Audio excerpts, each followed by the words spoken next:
So I'm Adam Goldberg. I created the show The Goldbergs. It's on ABC.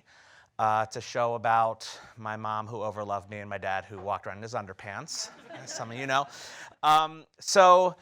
Coming here, I'm actually still editing the second season, and we begin our third season in August. And I start writing the third season in just a month. So I'm actually editing the end of the second season now, and I decided to bring a cut that's like still in our Avid, just to hear it in front of an audience and hear what's working and what's not working. So what you're gonna see, some of it might not actually be on TV because I'll listen tonight and decide to dice it out of the show. The song, the Journey song at the end, has already been denied. So so I've been on Twitter begging the members of the band to say yes. And there's even like visual effects that we did a whole thing with pudding in the episode, and it's all over Erica's face. And I decided to digitally remove all the pudding. So in some shots, you're gonna see your face covered in pudding, and then in the next shot, no pudding. So just bear with the technical glitches, but yeah, just excited to, I've never done this before, really show people an episode that's not out yet. So hopefully be exciting. And then we'll do some. See the whole episode? The whole episode. Awesome. All right, so this is it. Thanks, guys. All right, so I had originally thought we'd start talking about some of the early stuff, but I feel like we should jump into the Goldbergs first. Sure. Go backwards. So that was great to be able to see that in action. Yeah, it was, I've never seen it in front of an audience before, so it was cool to see where people were laughing, and you edit it in such a vacuum. It's me and one other guy just sitting there for a week straight. So it was good to see the jokes land. And that one bleep where Adam says the F word, they won't let me do. So it's such a bummer because when everyone laughed, I was like, oh no, it's so funny. But yeah, standards, they won't, even though the actor is turning 17. And did you guys know that? I just found that out in the green room. Yeah, Sean is turning 17, going to 11th grade. And even though we've had him say the F word before, they did not like it saying it with his parents in the room. So it was some weird rule that they had. He said it to other students before. I guess that's okay. But too disrespectful in front of his parents. So they won't let me do it. Such a bummer. So there you go. So I wanted to talk about, I think we bring guests into VAS and the audience just assumes what they do, but you're the showrunner, you're the creator, and can you talk a little bit about what that means to be a showrunner? You've done it before, but this is obviously very different in this show. It's the second TV writing job I've had where I've created the show and been the showrunner. It's basically, the showrunner's in charge of the creative vision of the show. So they handle both managing everybody and also what the show is, all the writing, all the editing. I guess if there's like, let's say there's 500 people working on a show, from costumes to makeup to writing to building the sets, they all answer to me. I essentially have to approve every decision that's made. So a lot of that is delegating to some people to just say, you're only, I can't look at these I approve all of Adam's costumes and Beverly's sweaters. But other bedazzling. The bedazzling. Other than that, you just have to delegate, but everything has to go through me. So it's really like being the director of a movie, but doing it for a show that's 9 months long. So it's like being, on a film set, the director is the one who everyone answers to.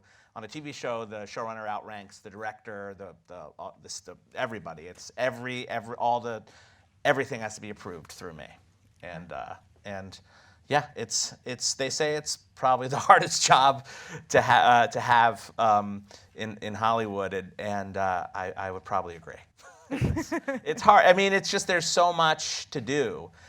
You have to really decide where you want to spend your time, and it's a train. We did 24 episodes this year, and you want everyone to be great. It's hard to keep up quality when you have to edit ones for air and think of new ideas and write ones that are going to shoot next week, and Yeah, it's a lot. It's a lot of work, but it's really super fun. This is the job to do it in, if there ever was one. So how Goldbergs. involved are you in the writing? The process of the writing is basically I have a staff of like 10 to 12 writers, and we come up with ideas by just telling stories from our childhood. Most of them for these first 2 seasons have been stuff that's happened to me or my family members, and then we outline it as a room together. Then so the writers will come up with a one sheet, which is just like the idea to give for approval that I'll have to read and approve of. Then the writers will I'll sign it to a particular writer, the episode. They'll write an outline, which I'll rewrite that. Then the writers will break out the actual like script as a room together. A writer will go off and write that. Then I'll take that script and I'll rewrite it. And then we have a table read and we'll rewrite it again. And so that's really it. So everything on this show, I decided that all the scripts had to filter through me heavily, which is not how I've done it in the past. In the past, I've done it the room will literally write as a group. And you kind of arbitrarily assign, I think this episode will be yours. For this one, I wanted a writer to take ownership of it and then hand it over to me, because it's like other people proposing what Adam is going to say is really hard because it's me. So, so sometimes a writer will write a whole scene and it'll be perfect, and I won't have to change it all. And sometimes I'll go, oh, my dad just wouldn't have handled this situation this way. So I think that's why the voice in this show is really uniform episode to episode, and why it feels really specific, because it's really all coming through me. It's not to take anything away from the writers. They do an amazing job. But on this show, at the end of the day, it's just me and my family. So I really decided to work really closely with the writing. And not go to stage. I assigned a writer to stage, and to focus on the editing and the writing, which is where the show is made, and the writing of it, and then in the editing afterwards. So there is one glaring difference between your family and the show, Right. which is The sister. Erica. So can you Yes. talk a little bit about that choice? Sure. It's funny. I'm on Twitter, and someone said that finding out Erica wasn't real was like finding out Santa was not real. So I'm sorry to people that are disappointed that I didn't have a sister. Initially, it was the reason was this. Initially, the show was not the Goldbergs. It was a show based off my family, closely based off my family. They were called the Silvers. This is how I sold it, and I showed a bunch of my home movies, and they weren't going to be in the show. And I made the pilot, and then the network, ABC, remembered my videos, and they said, we know you have a lot, will you put them in every episode? And we also want to call it the Goldbergs. So it's not like I set out to do this like autobiography of my life. So when it wasn't my family, I thought just having a sister in there would just open up for the show for more stories, for more dynamics. It just felt like that was something I would want to explore as a writer. And for those stories, I count on the women writers in the room who will come in with these great memories, and I'll go, oh, that's totally an episode. I based a lot of my oldest brother Eric on Erica heavily, in that was so rebellious. Anything my parents said, Eric would just do the opposite. My parents would be like, we want to get you a car. And Eric would be like, I don't want your car. I'll ride my bike. You can't control me.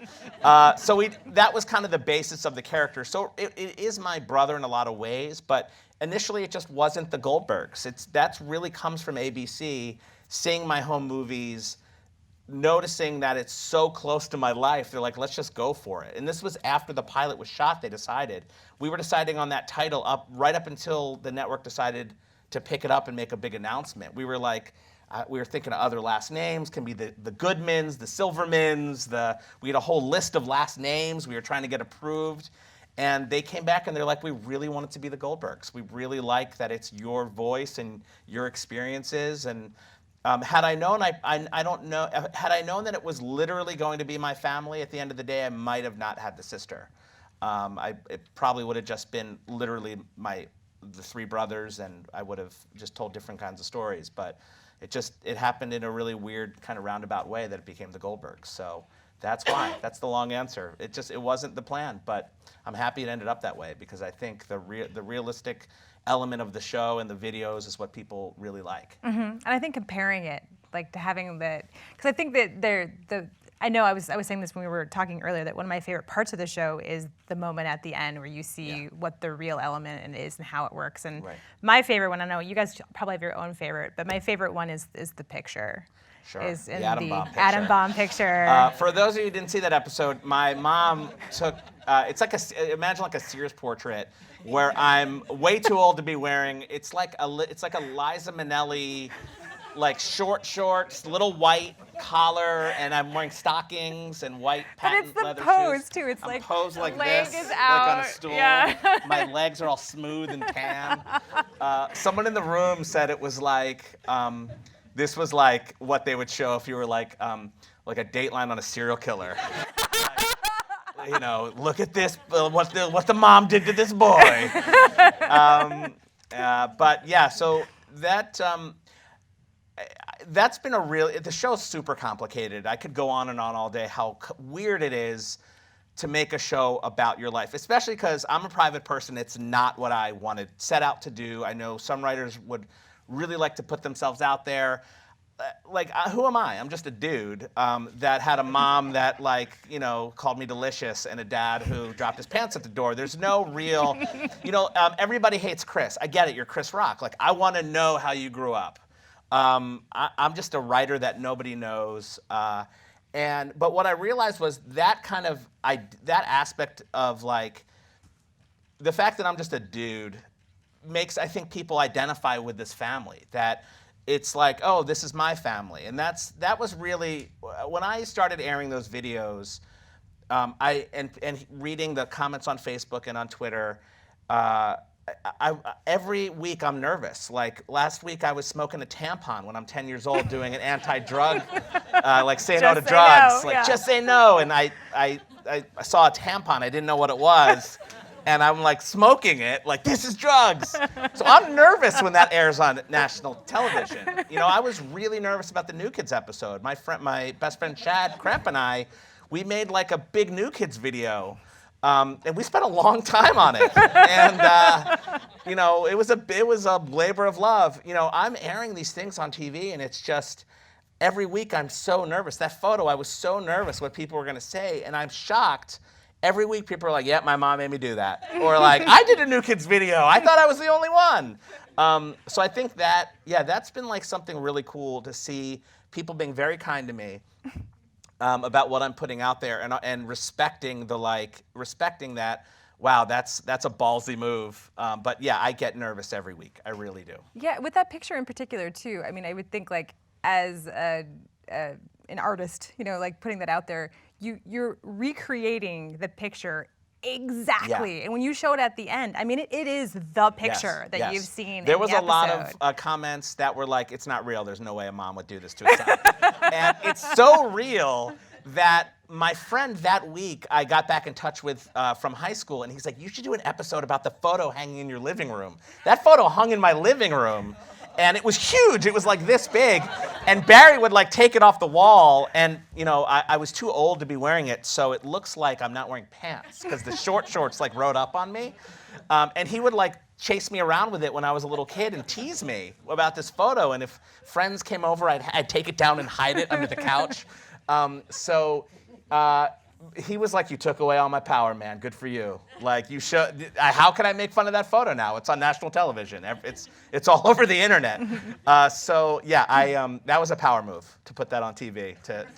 It's like facing your great, the show. It's a lot of wish fulfillment, a lot, because a lot of these moments that people love with Adam and his dad, they didn't happen. They're kind of like things I wish would have happened, but a lot of it too is facing those traumatic moments in your life and putting them on television and just owning them and discovering that people have those same experiences. So that's been really cool.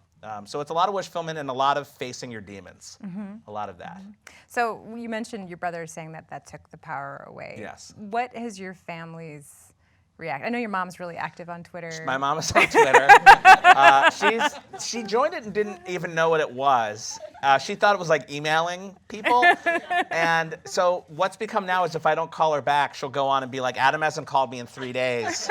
And then people will like tweet me like, you're a bad son, man. You gotta call her back. So it's been bizarre. But no, they were nervous at first for sure, because I was like, oh, don't worry, Barry. Like, it's Barry Silver. At the end of the day, it's not you. And then it was like, hey, don't worry, it's Barry Goldberg, but it's not really you because it's just a TV show. And then it was like, hey, I'm gonna show some videos of you at the end. So he's like, so it is me. Like, so I think there's the thing where they're all like, if you say that I did this, even if it's not real. Let's say you do an episode where Barry gets arrested or something. Barry never got arrested. But he's like, you then will show a video of me at the end. So it's literally me. So that has been really, again, we're just a regular family. So we would never want to have a reality show about us. We're not those kind of people. So I think they're nervous every week. They don't know what they're going to see, but they also know that it's like the best version of my family there ever was. It's the Disney version. The way we were discussing this, I conceived the show, it was a Fox show, and it was going to be like an expose of like my crazy family. And then when it went to ABC, the pilot was still in that Fox mode. The pilot's really loud. Everyone just yells at each other the whole time. The characters are very different than what became, because I realized, I'm not going to, for ABC, after with the Middle and Modern Family and no one wants an expose on ABC. They just want like Disney. They want it to be everyone's family. So it became like a universe. I shifted the whole show after the pilot from like, this is an expose of my crazy family, my crazy mom and dad, to let's do the Wonder Years. Let's do an experience that we all had and we can remember. And I think that decision was the reason the show is still on the air, because I think people wouldn't really want to see a show about my actual family. We're hard to watch. We're hard to take. And it's been interesting because we're premiering in the UK now, and I'm reading all these reviews, which is like, this is the worst show. They just yell at each other all the time. And now I'm going like, wow, it's just, and then I'm saying that's not what the show is anymore. It's so different right now. Like everything ends in a hug. It's not what I intended at all. I thought, Fox shows are edgy and like deal with sex and drugs and all that kind of stuff, and I would never do that on this show.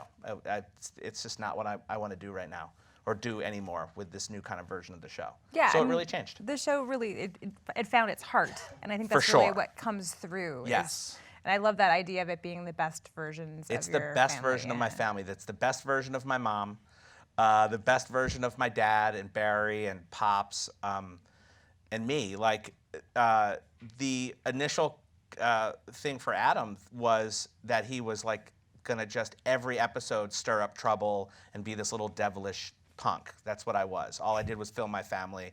I would like literally set up the camera in a tripod and call my dad in and just mess with him until he'd freak out. Like it was my hobby.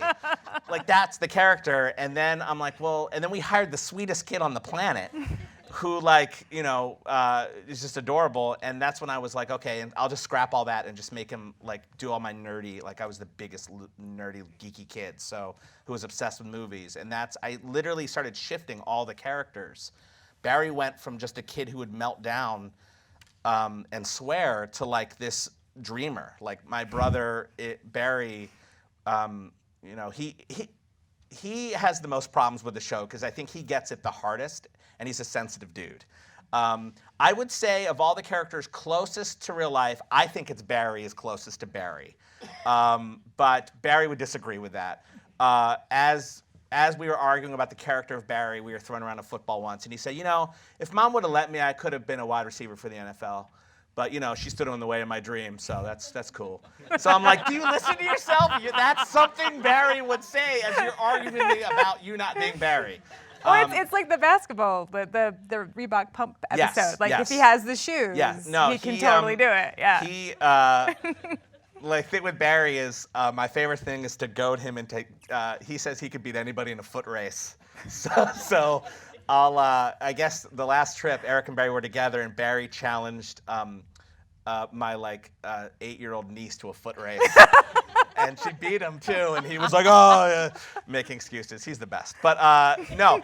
I think Barry's probably the closest because, but again, that character even changed. Barry's now just a kid with big dreams, and I think it's just all real. The characters are really sweet, and again, not what I initially intended, but you have to just work on the fly and respond to what people are saying.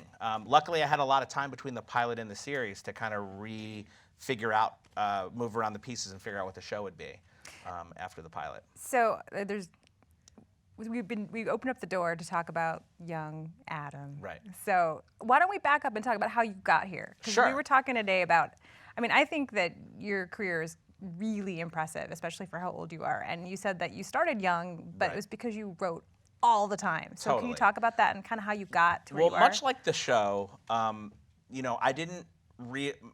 Everyone in my family, everyone, they're all doctors. So I was terrible at math, and I struggled in school, and I was obsessed with movies and TV shows, and I had this video camera. So all I did from when I was 6 years old was just make movies with my neighbor, and we were the youngest, and everyone ignored us. So I grew up just being a giant kind of movie geek, and realized when I was 14 that I always wanted to be like a Spielberg or be Stephen King or be a writer. So when I was starting at 13 or 14, I started writing plays. And that I decided at that age, this is what I'm gonna do. And I have one video that I haven't showed yet, which is my mom is like, Adam wants to go to Hollywood, he wants to be a writer. And my dad goes, oh, please. So it's I guess I was talking about it from the time I was a little kid. And I became obsessive in high school and in middle school in writing plays. So I just wrote all these plays constantly. And then I went to college at NYU for dramatic writing and film. I did a double major. And yeah, it was just, that was I always knew I wanted to be a writer. I knew I wasn't a performer or an actor. I enjoyed doing it. I just was terrible and I knew it. I didn't want to be a director. Everyone at NYU wanted to be a director. I didn't want to tell people what to do. I just wanted to write stuff. So that's, and we discussed this. I have a friend who I've written with for 10 years on different shows, and we've written movies together, and we're really close. We have really good similar sensibilities. And he said to me about a couple years ago, he's like, see, you cheated. You started when you were 15. My friend goes, I started when I was 25. So he's like, you have 10 years up on me, and that's not fair. So I think that was, for me, I just started at a really young age. And for some reason, I knew it's what I wanted to do. It was the only thing was in class, creative writing was the only thing that I'm like, this is something I'm good at, as opposed to me struggling and my mom paying a tutor, or paying the teacher to tutor me and then give me good grades, which I did an episode about. So yeah, I went to NYU and then wrote movies in college and learned how to do that, learned the structure, and then went out to LA. So can you talk about your first big job, how you got it? Sure. My first big job was on a sitcom. I was 24, and basically, I had been writing movies, and at NYU at the time, they didn't teach TV writing. They had one class, and it was all movie writing. And I didn't really even know TV writing was an option. And I met a writer named Lou Schneider, who actually is a writer on the Goldbergs, and he was a family friend of my wife's. And I met him, and he was a writer on Raymond. And he was like, why don't you stop with the movies and just write on a TV show? I'm like, how do you do that? And he said, well, you write a spec. You write a TV show that's on the air that you like, and then I'll give it to people, and then they'll read it, and if they like it, they'll hire you. I'm like, okay. So I wrote a Malcolm in the Middle, and I wrote a Raymond too, which I gave to him hoping it would get on the air, and he proceeded to tell me for 2 hours how bad it was. And I say when I torture him now, I'm like, it's because of the Raymond. You should have put it on the air. I'd be nicer to you when the hours are really bad or something. But so that was kind of, I got my first job by writing the specs, getting it to the right people, and I was so young that I went into this meeting on this sitcom Still Standing, and it was a family show, And I was like, I don't relate to the married couple at all, but I was like, your kid is a geek in high school, and that's what I was. And I told some stories about that and my experiences, and that's how I got hired at like young, because they saw that like, oh, this is someone who will have a voice for a character that we need. So I kind of filled a need for them, and then I worked on that show for 4 years. I kind of rose in the ranks to become a producer on it, and then. After that, I wrote my first. So I had written probably about 10 movies before I wrote one that sold. It was called Fanboys. So on my last year of still standing, a friend of mine was working on this project called Fanboys, and I heard the concept, and I wrote that for about a little under a year, and that ended up becoming a movie that got made. So it was just kind of writing about what I knew about being a geek in growing up and being a huge Star Wars fan. That's how I kind of got my start. So I was on a TV show, and then I had a movie made, and that's how it all started. So we're at a film school. You guys might have noticed. So there's going to be a couple film school related questions, Sure. and also just career advice, industry kind of thing. So. We were talking earlier today about, how do you put yourself out there as a writer? What is it you're putting out there? What are you saying about yourself as a writer? And Right. what does that mean for your Right. career? And how do you get jobs and how do you keep jobs? Yes. I think what I've realized is, it's going to sound really hokey, but you kind of have to have like a brand. And there was a writer-director that I knew a long time ago, when I was in my early 20s, would talk about what's his brand. And I would be like, I don't even understand what that means. And he went on to direct the pilot of Modern Family and become a huge success. And he literally had a brand.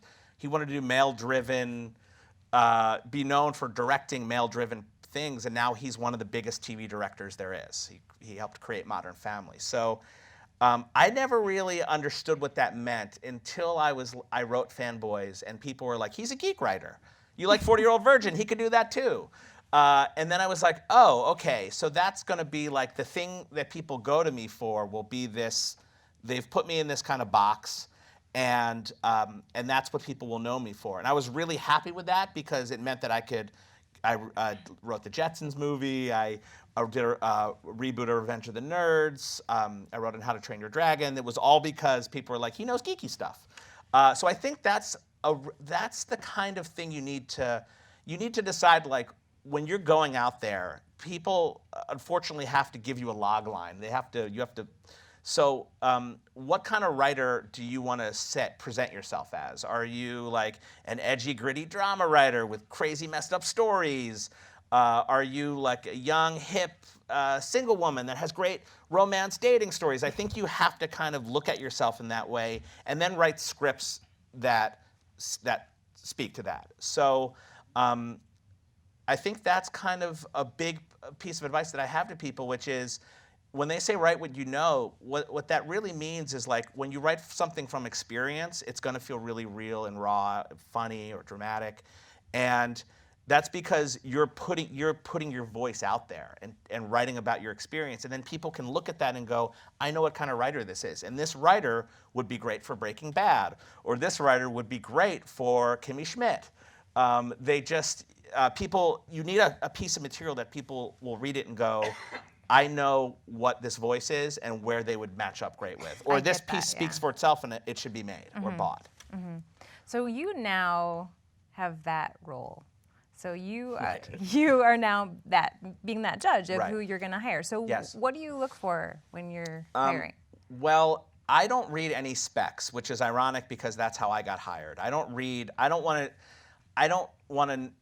to read like a Modern Family that someone wrote, because I just feel like you're watching the show, outlining it. I want to know what your voice is. I want to know, like, if you were to sit down at a computer, what's the story you want to tell? And does that feel appropriate for my sensibilities in this particular show? My advice that I always give is, when you're sitting down to write a spec, like a pilot or a movie, let's say if you're looking to get hired on a TV show, and you're sitting down to write a spec, a pilot spec, don't worry about it going on television or being bought. That's not why you're writing it. Write something that's so crazy and funny that the showrunner will have to meet you. So like the specs that I've responded to have been one that sticks out in my mind. I hired these writers on, I've worked with them now on 3 different shows. I read the spec that they wrote called Stern Savage, which was about Daniel Stern from the Wonder Years retires to like this small little town to write his book, and it's like all Daniel Stern like narration, like the Wonder Years. And Fred Savage comes, and he's like this like coke dealing, crazy man, and it's basically What About Bob, where the family takes to Fred Savage and they all turn on Daniel Stern, and it was so edgy and dark and funny. And I read it and I'm like, this is so nuts and amazing and brilliant. And I met with the writers and I'm like, you're hired. Like I want this voice on my show. So write a spec pilot that can really, I think if I was in that position, I'd want it to get bought and get on the air. You just have to like stick out from the crowd. So write something that's really unique and just a really cool, fun idea. Great. So again, talking to the young people, there's a lot of young people here who want to make it in the industry. You have some pretty young people on your staff. What do you expect of them? Well, it's interesting because I was, my first job was like when I was, in my early 20s. And I went in there thinking I needed to like make a huge splash and and that's not what your boss expects from you when you're starting out. Young writers, I just want them to be fun, be nice, hardworking, and contribute. And they say, like if you can get like if they could bring in one story idea that turns into an episode, amazing. They're there to just learn, and you're kind of there.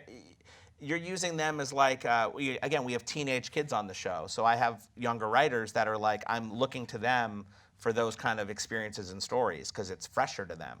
I don't want them to come in and go to the board and break stories. Like I'm not looking for that from young writers. I'm looking for the enthusiasm, the energy, and just to bring the point of view that they have. So yeah, I think young writers should know, like on shows, like you're not expected to come in and be running the room or. So don't, there's always, I always felt a need to, I have to talk right now. If I don't talk right now, everyone's going to think I'm not contributing, and then I would talk and say something really stupid.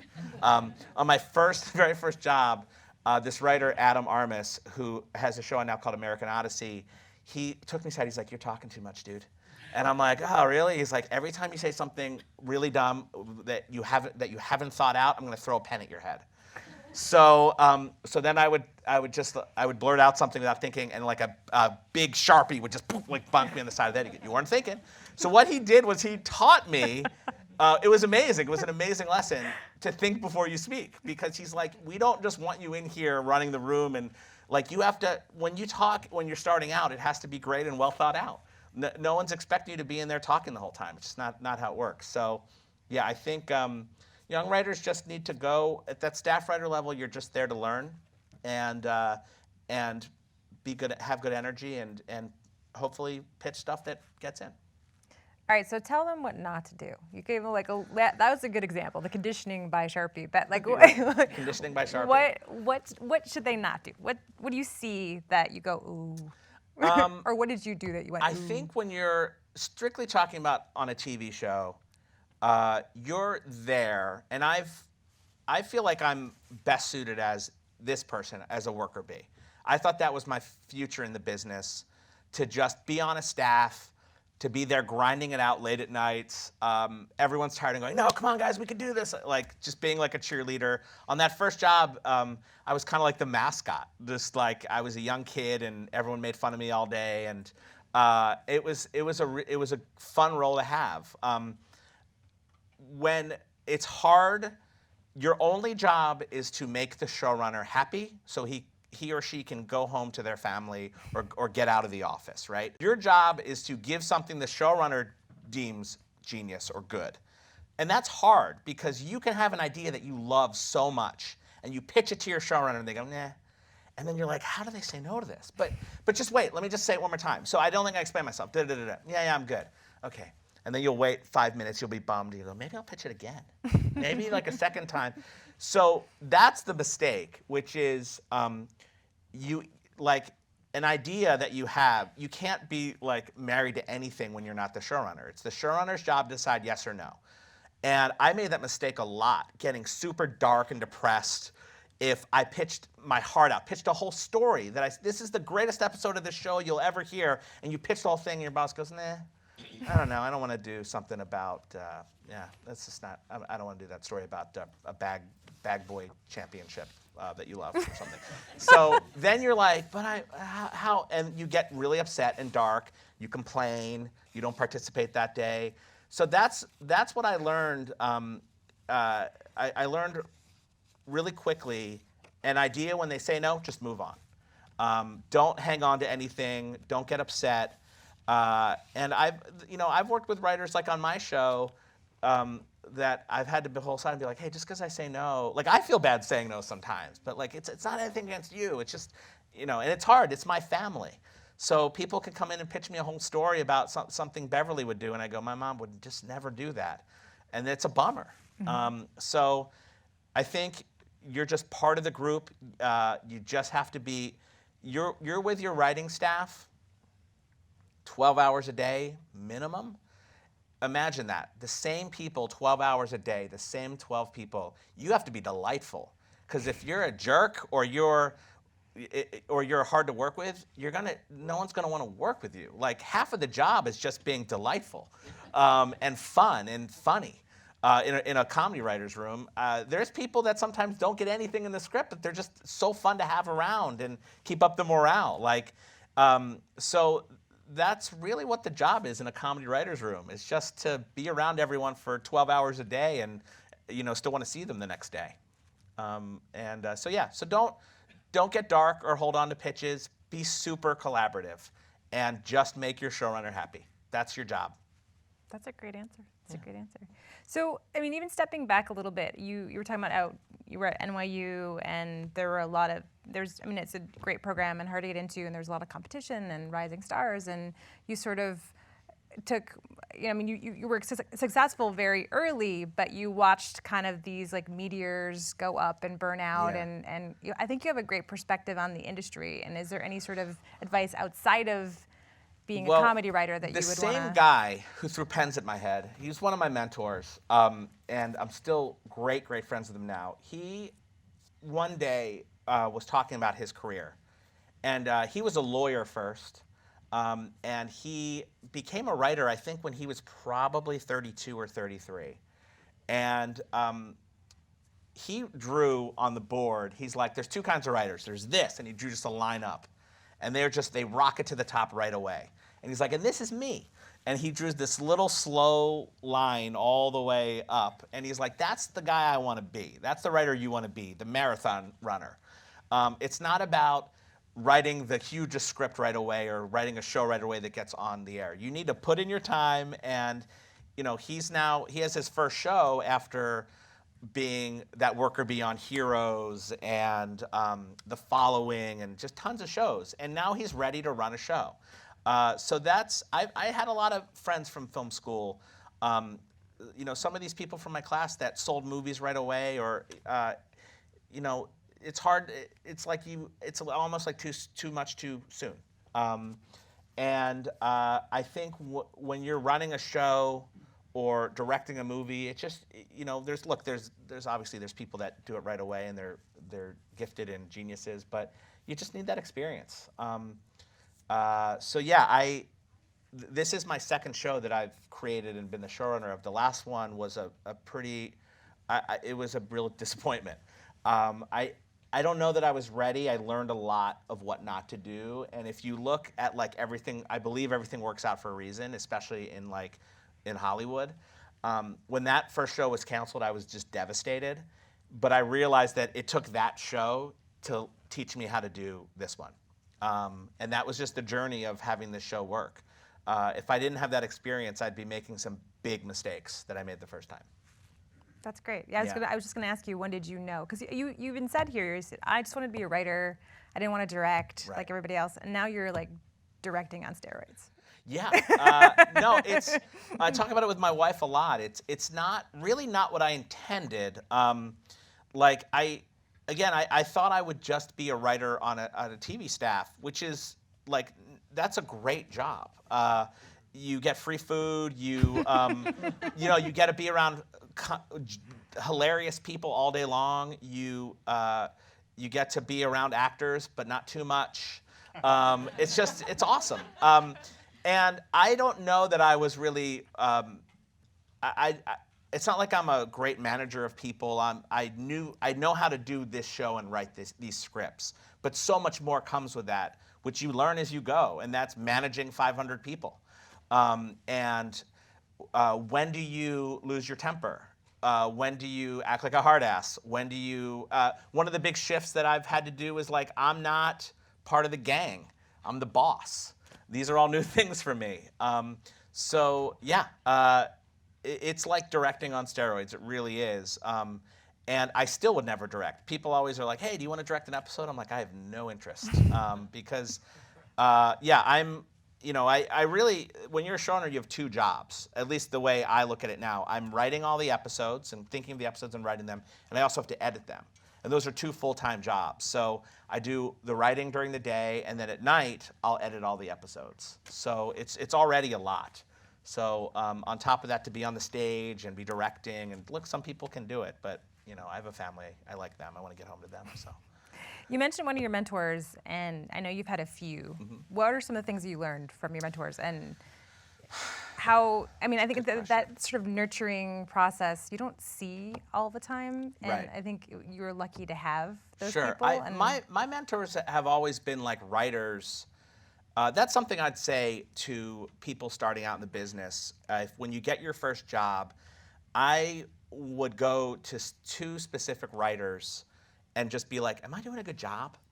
Like, what do I need to work on? Just be honest, be brutally honest. And I think that's really important. Like, there's a lot of young, like the first level on a show is a staff writer. So a lot of staff writers just kind of go in there thinking they know everything or they're great. I was like, I don't know what I'm doing. So getting that advice, hearing, one thing one writer told me was, she said, it's like when you talk too much, every time you talk, people will listen, but if you talk too much, people won't listen anymore. So even if you're pitching great ideas, they won't listen anymore because you've been talking all day. So you just get these like, okay, so there's like an average. So, and it's like, the more you strike out, the less people will listen. So you start to, I would never know those things had I not asked. And I think writers who are higher level made the mistake. So I just would go and talk to them and learn, like, what are the mistakes that I'm making and how can I stop? And then those people went on to have their own shows who then offered me jobs. So that's how you keep working too. So yeah, I'm trying to think what else. Getting pens thrown at my head. That was like the greatest lesson. That's, yeah. I'm trying to think. Other mentor things. I think the other thing is movie writing, which is completely different. Mm-hmm. And that's something you need to learn, like the structure. And I had some great teachers there too that really, but then I realized you can just kind of read Save the Cat and learn it anyway. But I think that's the other thing is, like, for screenwriting, especially if that's what you want to do, you really need to keep writing scripts and not get attached to them. Like I said, I do not exaggerate. It took me 10 screenplays before I sold one. And I thought that first one was so good. And I'll pick it up from time to time. I'll go, it's pretty good, it's okay. But, and I go, and I've actually rewritten that first screenplay up until, like, 2 years ago, I was rewriting it still. Like, maybe there's something still here. So I always just kept writing. I had so many friends that would get hung up on one script and write it for like 3 years. And that was never my philosophy. I was always like, I'd finish it, I'd give it out, and then I'd get feedback, and then I'd just move on to the next thing. And it's just, for screenwriting, one of my teachers was just like, you just have to keep doing it over and over until something sells. And I took that to heart. So that's the other thing, is just you have to keep writing. And if you're working on a script for 2.5 years and it's still the same thing, and nothing's happened with it yet and you're still struggling, you have to move on. Put it down and come back to it. Yeah, Or maybe just your energy is, you've put enough into it. For sure. It's time to move on, sure. which is hard to do sometimes. Writers feel a lot of time that they're going to be judged when they give out something. And I feel that stress every time I hand in a script to like the studio or network, a pilot or a movie. Like you're nervous, you're being judged. But with your fellow writers, what I quickly discovered was there was 6 writers that we were all giving each other our stuff to from our early 20s. I'd write like an episode of the show I was on, Still Standing, and I'd sneak it to these 6 people and be like, can you give me jokes? And we had this deal with each other that if you got a script, you had to read it that night because they were on other shows too. And sometimes I would like be with my wife at like 11 and it would come in like, oh, I have to read this. I have to drop everything because they're going to read my stuff. So like, I don't know if you would call that cheating or something that people are laughing at jokes that aren't mine, but it's just we're helping each other. We're young writers. And all of these writers I'm still friends with, and a lot of them have TV shows now. So we like all came up together and we helped each other. And I realized that these people weren't going to judge me. I gave them scripts and they'd be like, this is terrible. Like, this scene makes no sense. And I think if I was like in my own head and precious about it and not wanting anyone to judge me or when they read it, I wouldn't do that. But I had a group of people I was safe with. And we just would constantly be giving each other new scripts, new pilots, and it worked out really well. Yeah, we're going to open up to questions in just a second, but made me think about, again, being at film school and that idea of, I've been talking to a lot of my students about not self-editing, just keep writing, just keep doing it, put it out there, and you find the people that you're going to work with in film school. That's the best part about it. I mean, sure, you get to play with fun gear and do cool things like this, but you get to meet the people that you're going to work with. And I say that a lot. I didn't realize it in film school, but NYU would have mixers, student mixers, and my friends would be like, "What? We're not going to that. What's a mixer? Like a networking mixer?" We're like, "Networking? We're nobody. Like who? Like, what am I going to get a job from another student? Like, what's kind of networking?" What I didn't realize what it was all of these people were going to go out and move out to LA, where I'd have no friends, and they were all going to be my friends, and then they were going to start working and have shows or have movies. And like the Fanboys movie was made with a guy that lived in my dorm. He was the director. All of these, and I still hang out with all my college friends. One's an editor, one's one's a director, one's a sound guy. All of these people I went to school with are all in the business now, and some of them are in positions to like hire me on things. Some are executives.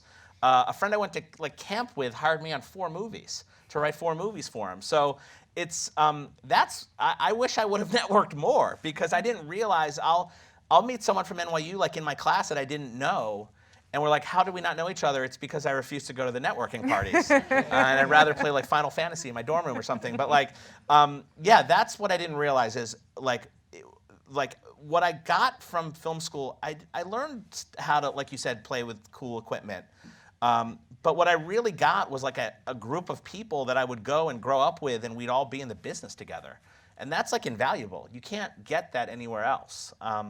So network, people. Network. Go to that mixer.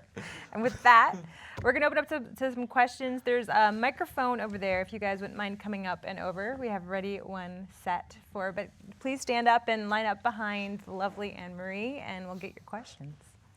Hi there. First of all, thank you so much for coming You're welcome. On this beautiful rainy day in Chicago. I was curious, so you've talked a lot about, in your mentoring tips of working with people you know now. Right. I was curious if you had any tips for pitching your ideas, any kind of do's and don'ts. Yes. One thing I would say in pitching, and I guess there's like pitching TV, there's pitching movies, you're pitching a reality show, whatever, is basically talk about how you're the only person to write it and how it's incredibly personal to you. It's all they want to hear. This is ripped from my life. You don't understand. It's crazy. I've sold, even when I went in and pitched the Jetsons movie, I was like, oh, it's basically about my life, which was total bull. See, and then Astro, it was total bullcrap. There's a talking dog, but that's really the key to pitching. they've heard the idea before. You're not going to go in there. You're not going to tell them something they haven't heard before. Every show, it's like, yeah, kids they can't get a job. They move in with their parents. Like, they've heard the ideas. All they do all day long is take pitches. Sure, there's those ideas that are brilliant they've never heard before where you go, that's something I've never heard, I have to buy that. But generally, it's like the same stuff with just a different spin. My show has been on the television a million times before. It's just with like my family members, so it seems kind of different. So you really, the point of your pitch is how personal it is. The way I sold this was I cut together 3 minutes of my home movies of my dad screaming at me in his underpants. And I was like, this is the show. Like, that's the dad on the show, and here's the mom. And they were like, it was the only pitch I've ever had where across the board everyone wanted it. And it's just because I went in and I'm like, here's the most personal thing you'll see from a writer today. That's really the secret to pitching, is like talking, if you can bring in a photograph, visual aids, talk about a story. Here's where this idea came from. And just talk about how you're just going to crush it because it's so personal and it's the thing you were meant to write. That's kind of the secret to pitching. Thank you so much. You're welcome. Hello, Adam. How are Hi. you, sir? Hi, good. I'm not sure if you touched on this or not. I was in the control room. But how long does it take to go from concept to script before you guys shoot? That's a great question. You just have no idea how long it is. Like, when you start the season, it's so depressing because you have 24 episodes, and you think of an idea. You bat it around in the writer's room for like a week until you're like, okay, this is an episode. You write it into a 1 page, which is like 1 page of what the episode's going to be. You have to go to the studio who gives you the money, and the network. They'll both give you notes. You have to rewrite it, give it to them again. Then they approve that 1 sheet. Then you have to write an outline. The outline is like 10 pages. It has jokes in it. It's more fleshed out of that 1 sheet. The studio reads it. They give you notes. The network reads it. They approve it for script. Then you sit in the room for like 2 days and you go through every scene. What do people say when they walk in the room? What are funny bits? The writer goes off and writes it for a week. Then they come back. Then I'll take my pass for 2 or 3 days with another writer, Chris. We'll like go through it and just make sure the voices are all right. Then I'll bring it to the room. Then the room reads like what the writers did combined with what I added in. Then we'll rewrite it for another couple days. Then we'll go to a table read. Then the studio and network will give us notes on that table read. Then we'll rewrite it for another week before it shoots. Wow. So I think start to finish, each episode is probably about a month. And you guys think my classes are bad. Yeah, right? it is. Wow, that's intense. It's like, it's so much work. And not just like, it's not just thinking of an idea and just writing a script. There's so much preparation of approvals that go into it. And we're now going to be in season 3, so hopefully we can streamline some of that and there's more trust and they know that they don't need to like read, maybe they could all read like an outline together instead of like separately and all those kind of things. Speaking of season 3, so you guys just got the numbers, and it's the most successful show in that time slot in 8 years on the network. We're not picked up officially because ABC doesn't do pickups until like the day of the upfronts in May. But we like on our first year they put us on after S.H.I.E.L.D., which we were nervous about because it's like a superhero show and then the Goldbergs. But I was excited because I was going to be watching S.H.I.E.L.D. anyway, so I just stuck around. And we did we did okay that year because it was like a bizarre time slot. But ABC was always like, we love the show. We're not going to take it off the air, so just make good episodes. They were always really supportive of it. And then this year we got on the family night, which is what we always wanted to be on. And we're on in a really like awesome time slot between the middle and Modern Family. And the ratings have been good this year.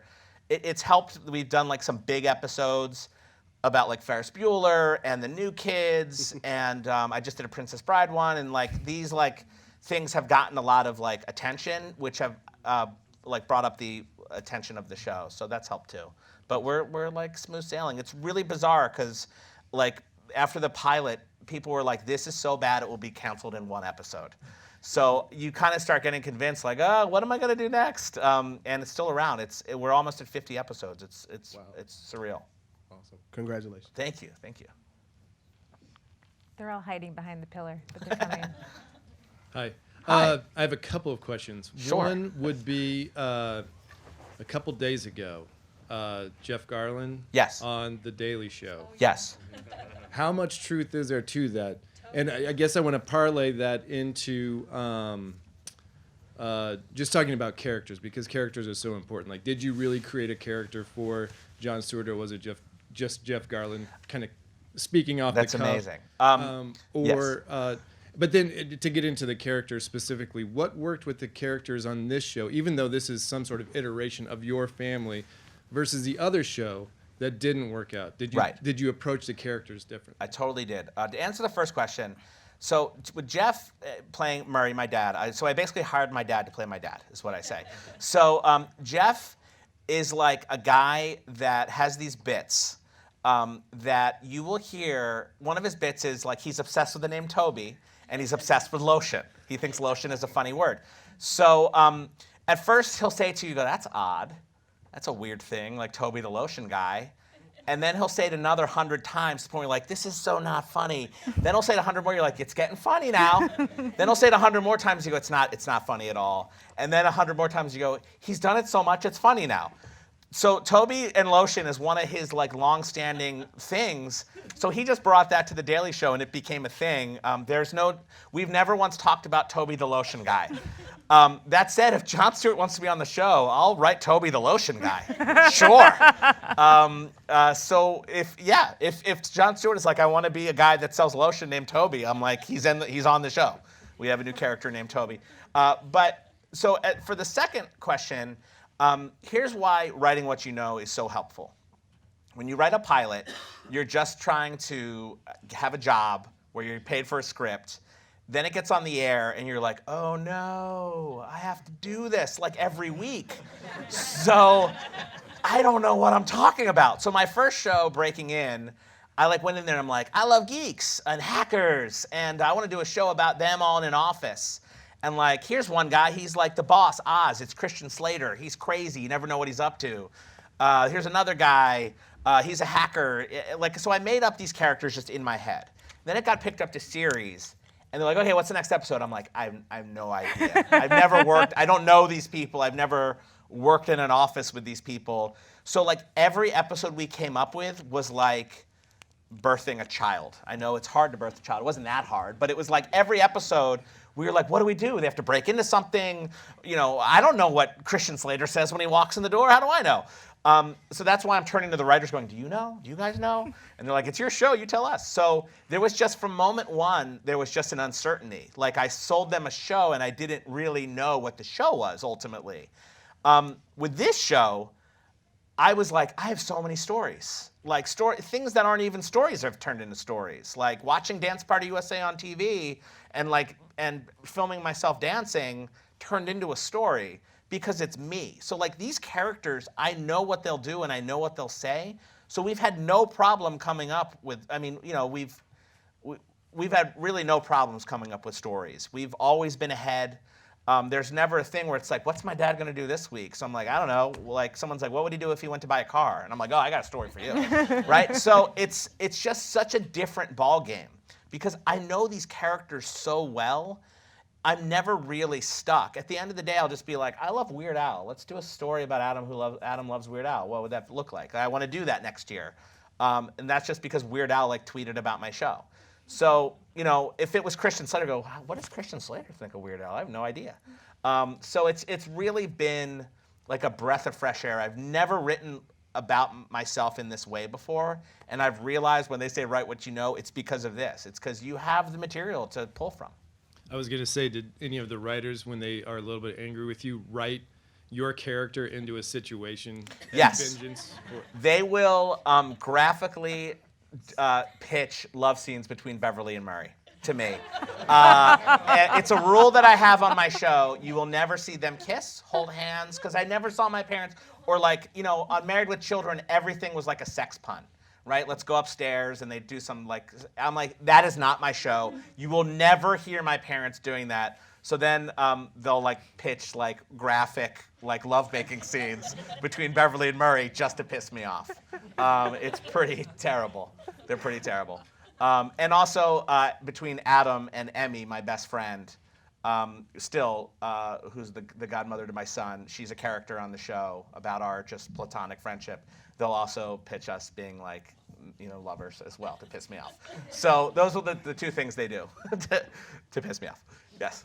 All right. So I heard you mention a couple of times how you also edit as a showrunner. Is that common in the industry to be a writer and an editor? Because I just thought that was really interesting. Yeah. Is that a personal choice? They say like editing is the place showrunners go to hide, and it's totally true because you can go. The editors basically will get the footage and they'll read the script and they'll put together what they deem is like the best version of the footage. Then the director will go in briefly for a couple days and work with them and say, no, there was a better take here, and then I'll go in with the writer of that episode, and we will look at every single take. It takes forever. If you really want to do it right, like everything you saw here, every line, there was 12 readings of every line. And we sat there and we watched all 12 of every single line. We went, no, next, no, next. Okay, take 3 and 8 are really good. And then we'd watch 3 and 8 over and over until we deemed which one was good and we'd put it in. So if you really want to do it right, you have to look at every single take of every single line, and it just takes a long time. And an editor can assemble all that, and they know how to work the Avid. I don't know how to do that. So it's really working with them and having them kind of implement what you want and that takes about a week, solid week per episode. It can be pretty torturous, but it's really fun too at the same time. Great. Okay, I think we have one last question. So you were talking about writing and like putting out scripts and being nervous to hand in scripts. Yes. Is there any part of your scripts that you wrote that you're like not totally confident about and proud of with yourself? Like in the episodes that I'm watching here, or always. Like when you're or doing, just handing in the physical script. Oh, just like handing it when you're handing in. Well, the written part. Yeah, I mean, look, in any script, there's stuff that doesn't work. And what I've learned mostly from having to do 24 episodes is to just put it down on paper and get it out there, and you'll make it better later. When you hand in a script, that's not the last time you're ever going to work on it. And I've come to this attitude of, well, we'll be back here later. Sometimes you keep saying that to the point where it's then on the air and you go, I never really fixed it. That's a bummer. But I've learned by working on TV that it's such a machine that you just put it on paper, get it out, give it to friends, get their thoughts and feedback, read their scripts, give them thoughts and feedback, and you just keep getting better at it. So yeah, I'll hand in scripts and be unhappy with entire scenes, or I've handed in movies and known the movie doesn't work. And it's the best I can do, and you just get more shots at it. And really, when as a professional writer, the time you stop getting shots is when they fire you, and then you're like, and you go for another job. So yeah, you just put stuff on paper and give it out. And I really suggest getting a group of friends where you're like, if you want to be a writer, reading each other's stuff, helping each other, making each other's stuff better. Because all it takes is one of your friends to create Workaholics, like those guys, like I met with one of those guys when he just moved to LA, and he's like, yeah, I have a couple friends, and we do funny stuff. And I'm like, all right, dude. And then he created Workaholics. I'm like, can I have a job? So it's like all it takes is one of those friends of yours to get a job to have that little thing become something on Netflix or Comedy Central or a network show, and then they're like, hey, you help me with this and bring you along. It's like you can try and do it all on your own, but it's like as a group, if this is like you're in college now and you get your group and you just keep working at it as a group. That's the way to go. Hopefully one of those people in those group will start working and then bring you along for the ride. Cool. Very helpful. Thank you. You're welcome. All right, so I know you've given out like tons of wisdom, but if you had one thing, like the key thing that you would tell them, what's the best piece of advice you could give them? I guess I've said it a bunch of times, but write, when you sit down to write a script, write something that a story no one else can tell. And I think that's, look, I look at this show now, that is the first thing I've really done that people have liked. So that's exciting. But I was writing these plays. When I mentioned the plays I wrote, they were about Adam and Pops. They were about Adam and Murray. Like, I've been doing this since I was 15. And it really wasn't until I had the courage. I always knew I had this like bullet in the chamber, that I had this family show in my home videos, but it wasn't until I was ready and had that courage to put it like down into a pilot. And it took me until I was 38. So I started writing this show when I was 15, and it really came to fruition when I was 38. That's a long time. And that's what I would say, is write from the heart and write a story that no one else could tell about your experience. That's the wisdom. Great. And with that, I would like to say thank you so much to Adam. welcome. And yes, everybody. Come on, guys.